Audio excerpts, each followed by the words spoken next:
सभ्यता का रहस्य। यूं तो मेरी समझ में दुनिया की 1001 बातें नहीं आती। जैसे लोग प्रातःकाल उठते ही बालों पर छुरा क्यों चलाते हैं। क्या पुरुषों में भी इतनी नजाकत आ गई है कि बालों का बोझ उनसे नहीं संभलता। एक साथ ही सभी पढ़े लिखे आदमियों की आंखें क्यों इतनी कमजोर हो गई हैं। दिमाग की कमजोरी ही इसका कारण है या और कुछ इत्यादि। लेकिन इस समय मुझे इन बातों से कोई मतलब नहीं। मेरे मन में एक नया प्रश्न उठ रहा है और उसका जवाब मुझे कोई नहीं देता। प्रश्न ये है कि सभ्य कौन है और असभ्य कौन। सभ्यता के लक्षण क्या हैं। सरसरी नजर से देखिए तो इससे ज्यादा आसान और कोई सवाल होगा ही नहीं। बच्चा बच्चा इसका समाधान कर सकता है। लेकिन जरा गौर से देखिए तो प्रश्न इतना आसान नहीं जान पड़ता। अगर कोट पतलून पहनना, टाई हैट कॉलर लगाना, मेज पर बैठकर खाना खाना, दिन में 13 बार कोको या चाय पीना और सिगार पीते हुए चलना सभ्यता है, तो उन गोरों को भी सभ्य कहना पड़ेगा जो सड़क पर शाम को कभी कभी टहलते नजर आते हैं, शराब के नशे से आंखें सुर्ख, पैर लड़खड़ाते हुए, रास्ता चलने वालों को अनायास छेड़ने की धुन। क्या उन गोरों को सभ्य कहा जा सकता है? कभी नहीं। तो ये सिद्ध हुआ कि सभ्यता कोई और ही चीज है। उसका देह से इतना संबंध नहीं है जितना मन से। मेरे गिने चुने मित्रों में एक राय रतन किशोर भी हैं। वे बहुत ही सहृदय, बहुत ही उदार, बहुत अधिक शिक्षित और एक बड़े ओहदेदार हैं। बहुत अच्छा वेतन पाने पर भी उनकी आमदनी खर्च के लिए काफी नहीं होती। 1/4 वेतन तो बंगले की भेंट हो जाता है। इसलिए आप बहुधा चिंतित रहते हैं। रिश्वत तो नहीं लेते, कम से कम मैं नहीं जानता। हालांकि कहने वाले कहते हैं। लेकिन इतना जानता हूं कि वे भत्ता बढ़ाने के लिए दौरे पर बहुत रहते हैं। यहां तक कि इसके लिए हर साल बजट की किसी दूसरी मद से रुपए निकालने पड़ते हैं। उनके अफसर कहते हैं, इतने दौरे क्यों करते हो? तो जवाब देते हैं कि इस जिले का काम ही ऐसा है कि जब तक खूब दौरे ना किए जाएं, रिमाया शांत नहीं रह सकती। लेकिन मजे की बात तो ये है कि राय साहब उतने दौरे वास्तव में नहीं करते जितने कि अपने रोजनामचे में लिखते हैं। उनके पड़ाव शहर से 50 मील पर होते हैं। खेमे वहां गड़े रहते हैं, कैंप के अमले वहां पड़े रहते हैं और राय साहब घर पर मित्रों के साथ गपशप करते रहते हैं। पर किसी की मजाल है कि राय साहब की नेक नियति पर संदेह कर सके। उनके सभ्य पुरुष होने में किसी को शंका नहीं हो सकती। एक दिन मैं उनसे मिलने गया। उस समय वे अपने घसियारे दमड़ी को डांट रहे थे। दमड़ी रात दिन का नौकर था, लेकिन घर रोटी खाने जाया करता था।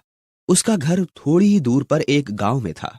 कल रात को किसी कारण से यहां नहीं आ सका, इसलिए डांट पड़ रही थी। जब हम तुम्हें रात दिन के लिए रखे हुए हैं तो तुम घर पर क्यों रहे? कल के पैसे कट जाएंगे। हुजूर, एक मेहमान आ गए थे इसलिए नहीं आ सका। तो कल के पैसे उसी मेहमान से लो। सरकार, अब कभी ऐसी खता नहीं होगी। बकबक मत करो। हुजूर, 2 रुपए जुर्माना। दमड़ी रोता हुआ चला गया। ये एक रात को गैर हाजिर होने की सजा थी। बेचारा दिन भर का काम कर चुका था, रात को यहां सोया नहीं था, उसका दंड।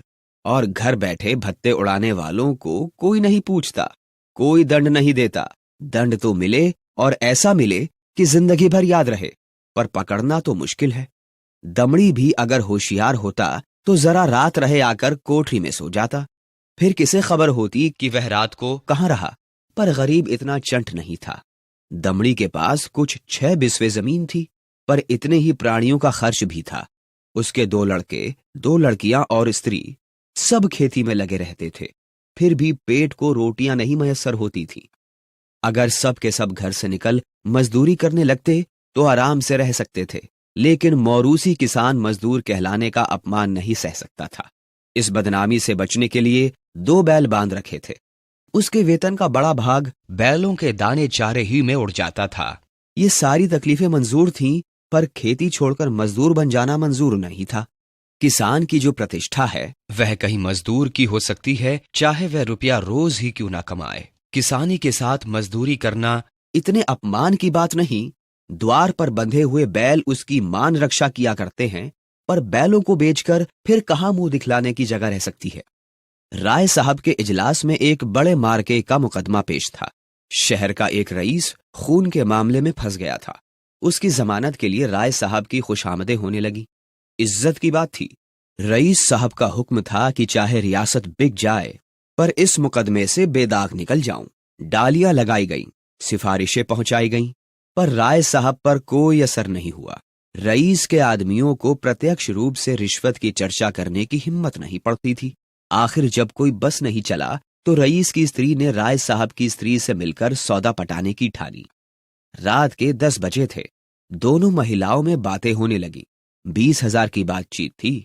राय साहब की पत्नी तो इतनी खुश हुई कि उसी वक्त राय साहब के पास दौड़ी हुई आई और कहने लगी, ले लो, तुम नहीं लोगी तो मैं ले लूंगी। राय साहब ने कहा, इतनी बेसब्र ना हो। वह तुम्हें अपने दिल में क्या समझेगी? कुछ अपनी इज्जत का भी ख्याल है या नहीं? तुम्हें पहले बिगड़कर कहना चाहिए था कि मुझसे ऐसी बेहूदी बातचीत करनी हो तो यहां से चली जाओ। मैं अपने कानों में ऐसी बातें नहीं सुनना चाहती। कितनी जबरदस्त अहमक हो, ना मालूम ईश्वर तुम्हें कभी समझ भी देगा या नहीं। अब क्या देगा? देना होता तो देना दी होती। ये तो मैंने पहले ही किया। बिगड़कर खूब खरी खुटी सुनाई। क्या इतना भी नहीं जानती? बेचारी मेरे पैरों पर सिर रखकर रोने लगी। ये कहा था कि राय साहब से कहूंगी तो मुझे कच्चा ही चबा जाएंगे। ये कहते हुए राय साहब ने गदगद होकर पत्नी को गले लगा लिया। अजी, मैं न जाने ऐसी कितनी ही बातें कह चुकी, लेकिन किसी तरह टाले नहीं टलती। रोकर जान दे रही थी।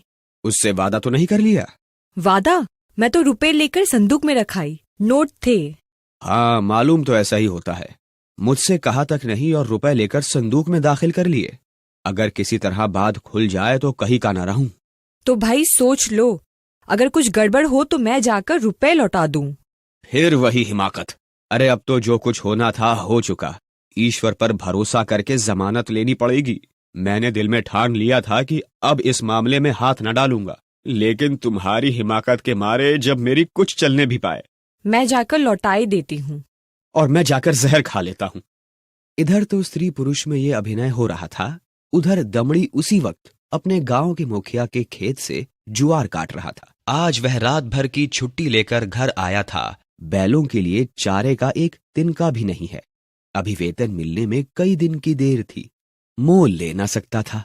घर वालों ने दिन में कुछ घास छीलकर खिलाई तो थी, लेकिन ऊंट के मुंह में जीरा।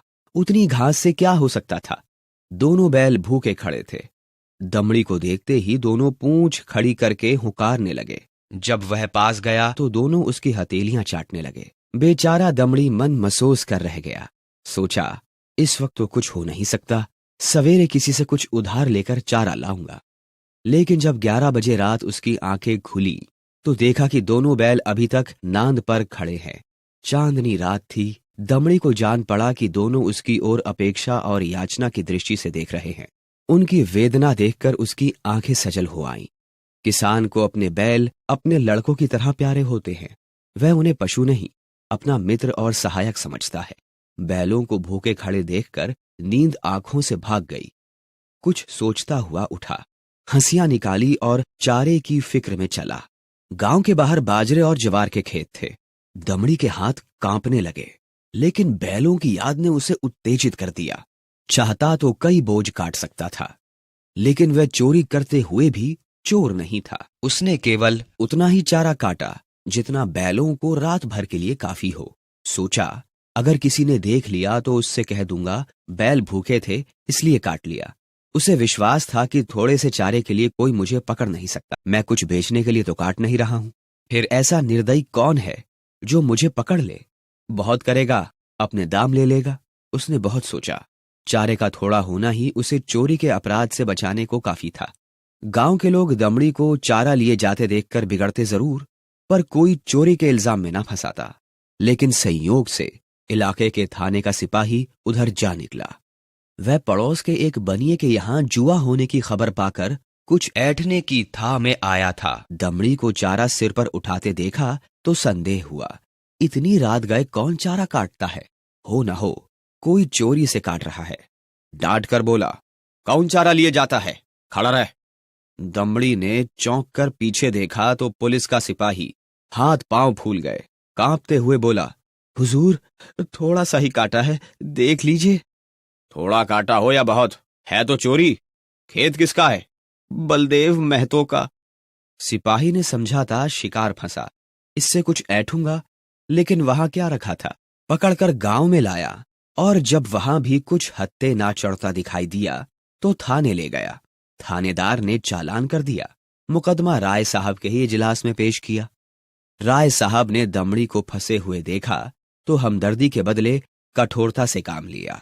बोले, ये मेरी बदनामी की बात है, तेरा क्या बिगड़ा? साल 6 महीने की सजा हो जाएगी, शर्मिंदा तो मुझे होना पड़ रहा है। लोग तो पहले ही ये कहेंगे कि राय साहब के आदमी ऐसे बदमाश और चोर हैं। तू मेरा नौकर नहीं होता तो मैं हल्की सजा देता, लेकिन तू मेरा नौकर है, इसलिए कड़ी से कड़ी सजा दूंगा। मैं ये नहीं सुन सकता कि राय साहब ने अपने नौकर के साथ रियायत की। ये कहकर राय साहब ने दमड़ी को 6 महीने की सख्त कैद का हुक्म सुना दिया। उसी दिन उन्होंने खून के मुकदमे में जमानत ले ली। मैंने दोनों वृत्तांत सुने और मेरे दिल में यह ख्याल और भी पक्का हो गया कि सभ्यता केवल हुनर के साथ ऐब करने का नाम है। आप बुरे से बुरा काम करें, लेकिन अगर आप उस पर पर्दा डाल सकते हैं तो आप सभ्य हैं, सज्जन हैं, जेंटलमैन हैं। अगर आप में ये सिफत नहीं तो आप असभ्य हैं, गवार हैं, बदमाश हैं। यही सभ्यता का रहस्य है।